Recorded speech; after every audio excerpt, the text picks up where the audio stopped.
Assalamu alaikum and welcome back to Sakina's bookshelf. This time I'm going to bring you a book that you've probably already seen and again we're talking about representation in the media and having our faces and our stories told in a way that is identifiable by the whole culture.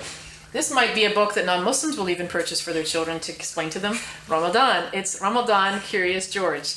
And this is a board book, and even though my daughters are older, I still bought it.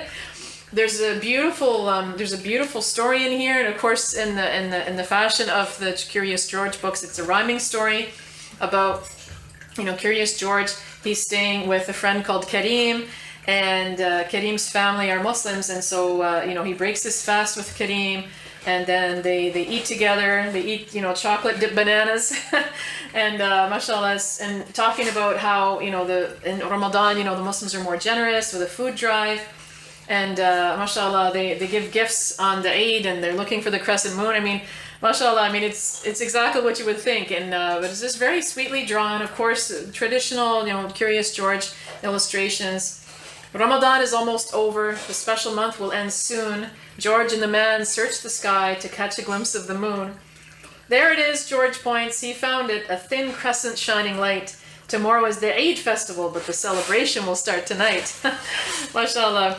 So it's really a beautiful little book, and I like it. I'm probably going to keep it well beyond my daughters even having an interest in it, just because I like to have this type of thing in the house, like I said before, about having that representation. So it's a really sweet story, and we understand that it's actually written by Hina Khan. So as I read it through, I'm like, this is a Muslim writing this, and sure enough, mashallah. So it's Ramadan, Curious George. You've seen the inside. Really pretty illustrations. There's tabs here for the different topics if you're doing like a read aloud at a library, or you might even just want to go through this with your children for the different aspects to get them prepped for Ramadan. So to consider getting this one. This is really nice. I like having this on my bookshelf. It's Ramadan, Curious George. Assalamu alaikum.